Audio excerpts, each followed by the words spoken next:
American tank crews had a grim nickname for it. The British called it something worse. German gunners called it the easiest kill of the war. They called the M4 Sherman the Ronson, after the cigarette lighter that always lit first try. The joke was dark and simple. Hit a Sherman and it burns. But here's the question almost nobody asks. Was the Sherman actually worse than every other tank in the war, or did it just get unlucky with its reputation? Stick around, because the real numbers tell a very different story. By 1944, the Sherman was everywhere.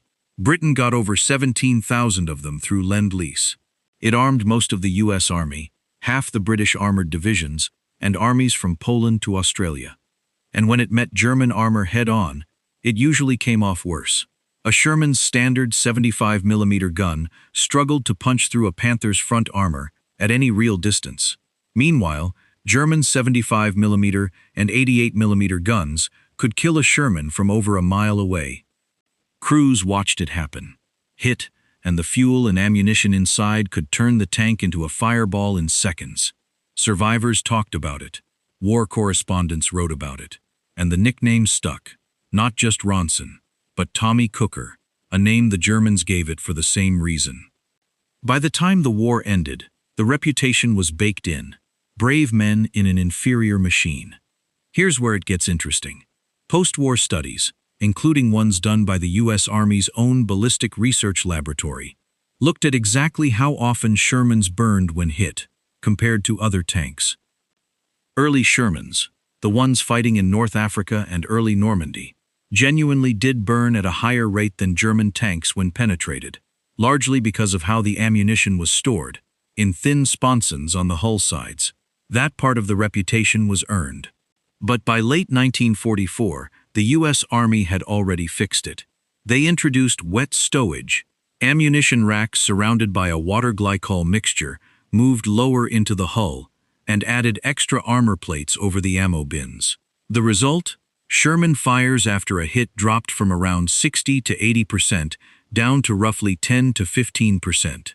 That's not a minor tweak. That's a completely different tank. And here's the part that rarely makes it into the story. The Sherman wasn't losing to German tanks because it was a bad machine. It was losing because of doctrine and geometry. Allied tank destroyers and artillery were meant to handle the heavy German armor. Shermans were built to be reliable, fast, and available in overwhelming numbers, not to win one-on-one duels with a Tiger. Germany built around 1,300 Panthers and just under 1,500 Tigers of all types across the entire war. The U.S. alone built over 49,000 Shermans. That's not a footnote. That's the entire war in one statistic. A Panther that broke down in the mud, sat there for days waiting for parts from a strained, bombed-out supply chain. A Sherman that broke down could often be repaired in hours because parts were standardized and everywhere. The Sherman was also mechanically reliable, in a way German heavy tanks simply weren't. Panthers and Tigers were plagued by transmission failures and engine fires that had nothing to do with combat. Some units lost more tanks to breakdowns than to enemy fire. And crucially, the Sherman could go places a 45-ton Tiger couldn't. It crossed bridges German heavy tanks would collapse. It could be shipped by the thousands across the Atlantic. It didn't need custom rail cars. There's a reason the saying about quantity having its own kind of quality gets attached to this exact war. The Sherman didn't need to beat a Tiger one-on-one. 5 Shermans against 1 Tiger was a fight the Tiger usually lost.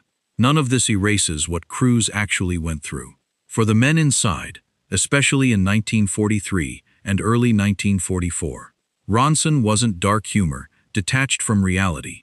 It was something they watched happen to friends. Tank crews in Normandy had some of the highest casualty rates of any Allied combat role. The fixes came, but they came in the middle of the war, not before it. For the crews who fought in the early Shermans, the reputation wasn't a myth. It was Tuesday. That's what makes this story more interesting than myth versus fact. Both things are true. The early Sherman had a real deadly flaw, and the fixed, late-war Sherman was one of the most effective tanks of the entire conflict. So was the Sherman a death trap? For a Sherman crew in Tunisia in 1943? Yes, more than most other tanks on the field.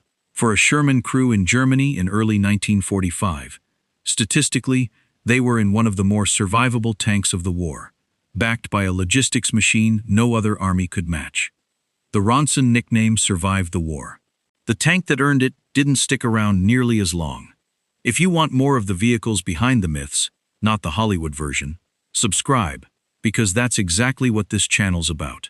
Next time, the truck the SAS stripped down to nothing and turned into the most feared vehicle in the desert.